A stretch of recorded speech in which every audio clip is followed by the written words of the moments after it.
Raja Salomo memiliki makna di dalam namanya adalah damai. Raja Salomo adalah seorang putra Raja Daud yang kemudian menjadi raja ketiga di kerajaan Israel setelah Saul dan Daud ayahnya. Ibunya bernama Batsheba. Riwayat Salomo terutama diketahui dari catatan Alkitab Ibrani dan Perjanjian Lama di Alkitab Kristen, yang diyakini paling lambat dilengkapi pada abad keempat sebelum Masehi dan didukung oleh tulisan-tulisan Yahudi dan Kristen. Sejumlah peninggalan arkeologis membuktikan sejumlah fakta yang disebutkan dalam catatan-catatan kuno tersebut. Lebih baik miskin tetapi jujur daripada kaya tapi tidak jujur. Tidak baik kalau orang tidak berpengetahuan, perbuatan yang tergesa-gesa mengakibatkan banyak kesalahan. Ada orang yang mungkin kehilangan kesempatan oleh karena kebodohannya sendiri, tetapi ia menyalahkan Tuhan untuk itu.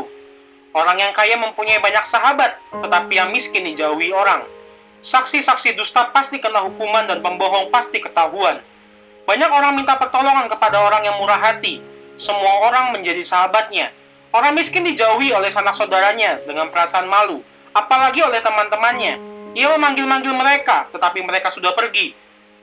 Orang yang mengasihi kebijaksanaan mengasihi dirinya sendiri dan akan berhasil. Saksi dusta pasti dihukum dan pembohong pasti tertangkap. Tidak pada tempatnya orang bebal berhasil atau seorang hamba memerintah anak-anak raja. Orang bijaksana menahan amarahnya dan mengabaikan penghinaan. Ini adalah keuntungan baginya. Kemarahan seorang raja sama berbahayanya dengan kemarahan seekor singa. Tetapi kebaikannya menyegarkan seperti embun di atas rumput.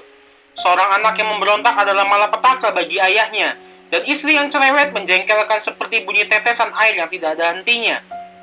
Seorang ayah dapat memberi anak-anaknya rumah dan harta benda, tetapi hanya Tuhanlah yang dapat memberi mereka istri yang berakal budi. Kemalasan membuat orang ingin tidur saja, dan orang malas akan menderita kelaparan. Orang yang berpegang pada perintah Allah akan terpelihara nyawanya, tetapi orang yang mengabaikan perintahnya akan mati. Menolong orang miskin sama saja dengan memberi pinjaman kepada Tuhan, dan ia akan memberi bunga yang tinggi untuk pinjaman kita itu. Didiklah anakmu sejak masa kecilnya sementara ada harapan. Kalau tidak, engkau akan merusak hidupnya. Orang yang cepat marah harus menanggung sendiri akibatnya. Sekali engkau menolong dia, engkau harus terus-menerus menolongnya. Terimalah nasihat supaya engkau menjadi bijaksana sepanjang sisa hidupmu.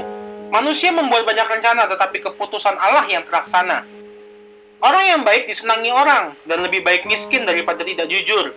Hormat akan Allah memberi hidup, kebahagiaan, dan perlindungan terhadap kejahatan. Ada orang yang begitu malas sehingga makan sendiri pun ia tidak mau. Jika seorang mengejek dihukum, maka itu akan menjadi pelajaran bagi orang-orang lain.